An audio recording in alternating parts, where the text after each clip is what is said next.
Aries, welcome. So, tingnan natin kung ano yung mensahe sa'yo pagdating sa love, pera, at kapalaran mo ngayong linggong ito. Okay? So, start na tayo para kay Aries.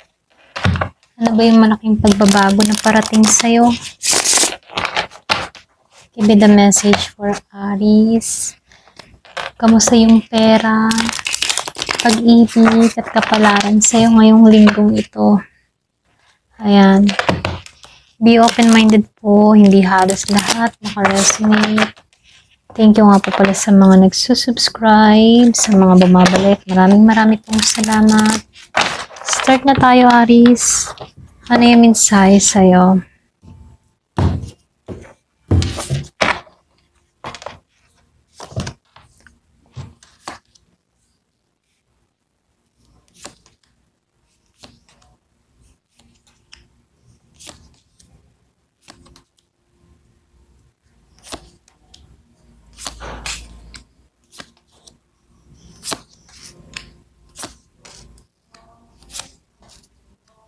Okay, ayan. So, dito, no, Aries, pagdating sa pag-ibig, nakikitaan ko dito, may energy dito na matagal na investment sa isang relasyon or connection na hindi agad-agad nagbunga ng inaasahan, okay?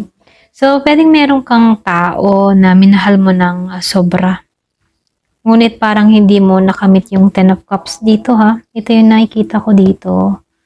So, dito, dahil lumabas ito ng naka-reverse, So, meron kang emotional na nararamdaman dito, Hindi dahil wala kang binigay, kundi dahil hindi mo maibabalik yung dating dynamic dito, Dito sa Six of Cups. So, nakikitaan ko dito, dahil lumabas yung King of Cups dito. Para bang ikaw yung maaaring isang tao sa paligid mo na isang emotionally matured na energy, Pero marunong ka magtago ng nararamdaman mo. Pero ramdam mo yung lalim, Posible ikaw na ito ngayon, dito sa King of Cups. Natuto ka ng balansehin yung puso at isipan mo, okay? So, lumabas din dito yung The Hierophant Reverse, So, nakikitaan ko dito, tanda ito ng paglabag sa nakasanayang pattern ng pag-ibig, Kung dati nananatili ka kahit hindi ka masaya, ngayon ay mas pinipili mong piliin yung sarili mo kaysa paulit-ulit kang masaktan, okay? Or kahit paulit-ulit yung cycle, So, malaki yung pagbabago dito kasi natuto kang mag-detach, okay? Or natuto kang magkaroon ng emotional maturity dito, So, sa paglipas ng linggo o buwan, nakakaramdam ka ng emotional peace matapos mong bitawan yung nakaraan mo, okay? So, nakikitaan ko dito, sa halip na matagpuan mo yung tunay na grounded sa connection na to, posibleng meron kang bagong admirer na dumating dito, okay? Nakikitaan ko dito yung Page of Cups upright, okay? Sa huling bahagi ng spread. So, nakikitaan ko dito, very young energy or pwede meron nagkaka-interest sa'yo dito. Nakatingin, nakasubaybay, Yung iba sa inyo, nakikitaan ko dito Pisces. Merong Pisces na parating sa buhay mo. Okay, kung wala ka pang kadiling na Pisces. So, pagdating naman sa pera mo, at sa karera mo dito, lumabas dito yung Five of Wands. Then, sinabayan siya ng Nine of Cups dito, Naka-reverse yung Nine of Cups dito. So, nakikitaan ko dito, meron din ditong Ten of Pentacles and the Chariot, okay? So, ito yung pinakamalakas na bahagi ng reading mo ngayon, Kumbaga, may matinding competition, gulo sa paligid, dito sa Five of Wands. So, maaaring sa trabaho, negosyo, or mga plano na bagong simula, ganon. Kumbaga, plano mong bagong simula, okay? So, dito, sa kabila nito, nakikita ko dito yung determination mo dito sa The Chariot, right?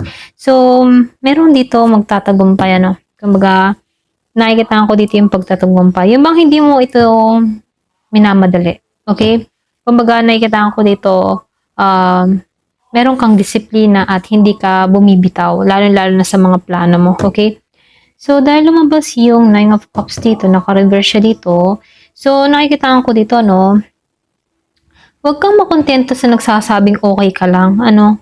Dahil meron kang mas malaking reward dito, no? Kasi lumabas ang Nine of Cups reverse. Pwedeng kahit nasasaktan ka, okay, okay lang ako or deadma ka na lang, ano? Pero ganun pa man, ano, nakikitaan ko dito, dahil lumabas ang Ten of Pentacles, nakikitaan ko dito may biyaya. Eh, kahit nasaktan ka dito sa Nine of Cups, ano? Kahit sinasabi mong okay ka lang, kahit meron kang nararamdaman, nakikitaan ko dito merong reward kang marireceive dito sa Ten of Pentacles dito. So, nakikitaan ko dito, no, meron ditong pangmatagalang yaman, stability at tagumpay sa pamilya. Okay? So, nakikitaan ko dito investment, ano. So, dito, kung may ginagawa kang business or pwedeng savings plans or careership, ano, ito yung panahon na magsisimula na magbunga yon sa mas mga susunod na buwan. Okay? So, malaki yung pagbabago sa pera ha, mula sa survival mindset tungo sa abundance mindset, ano. So, posibleng may lupang mabibili, bahay o malaking project na magbibigay ng financial freedom, okay? So, may tulong na makakasama kang matalino sa pera, okay? Maring taong earth sign na may business background, okay? So, dito, no, sa kapalaran ng life path mo, nakikitaan ko dito na meron ditong mensahe ng transformation, okay? Matagal ka nang nasa hermit phase. Ayan, so matagal ka nang nanahimik, okay? So nakikitaan ko dito matagal ka nang nasa hermit phase, isolation, self-reflection, healing, okay? Pero ganun pa naman, ano, dahil naka-reverse na ito, ibig sabihin handa ka nang lumabas muli sa mundo mo, okay? So may darating na bagong inspirasyon, mensahe dito sa Page of Cups. Pwede itong bagong tao to, no? Isang creative opportunity na magpapasaya sa puso mo, okay? So dahil lumabas ang Ten of Swords dito, lumalabas dito na ito yung indikasyon ng pagtatapos ng cycle, ano, na masakit pero kailangan. Tapos na yung yugto ng betrayal, burnout, emotional exhaustion, okay? So, nakikita ko dito yung Nine of Wands. Kumbaga dito sa Nine of Wands, ano, pagod ka pero hindi pa tapos, okay? So, ibig sabihin, hindi ka, yung bang ibig sabihin, ano, hindi ka ulit, yung ba tipo na kahit ilang ulit ka pang madapa, babangon at babangon ka, okay? Ito na nakikita ko, no? Kumbaga, hindi nawawala yung apoy mo sa loob mo, Aris, ano? Kumbaga, andun yung fire energy mo, okay?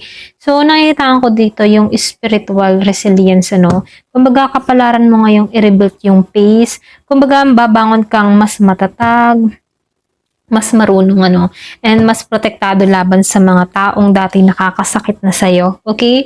So, dito, pagdating sa pag-ibig, nakikitaan ko naman dito, bumitaw ka na, so, niyakap mo yung pagiging mong, kumbaga, merong malaking pagbabago na nangyari sa'yo, pagpasok sa mga bagong simula or admirer, ano. So, pagdating naman sa pera, mula sa kompetisyon, ano, tungo sa financial success, ano. So, may posibilidad ng malaking pag-asenso bago matapos ang taon. So, nakikitaan ko dito yung rebirth after pain. Ang mga sugat mo ay magiging inspirasyon, okay? So, nakikitaan ko dito yung major shift, ano. Kumbaga, may malaking pagbabagong parating sa'yo, transformation through emotional maturity and self-worth, okay? So, kapag tinanggap mo na yun nangyari, hindi mo na kontrolado, okay? Kumbaga, magsimulang pumasok sa mas mga, alam mo yung magsisimula kang pumasok, yung mga bagay na tunay na para sa'yo, okay? Kumbaga, magpapasok ka niyan, opportunity, mga ganyan, ano. So, pareho sa love, pati din sa pera, okay? So, nakikitaan ko dito dahil lumabas ang Ten of Pentacles upright, ano, and then sinabayan siya ng the Chariot upright. So, nakikitaan ko dito, Aries, you are meant to win, okay? So, not by force, kumbaga, no, but by wisdom, okay? So, nakikitaan ko dito, keep moving forward, ano, kasi nakikitaan ko dito, magtatagumpay ka. Kumbaga, inalign ka ni universe para makamit mo tong mga biyayang naghihintay sa'yo. Okay? Ayan, Aries. Thank you for watching. Love and peace.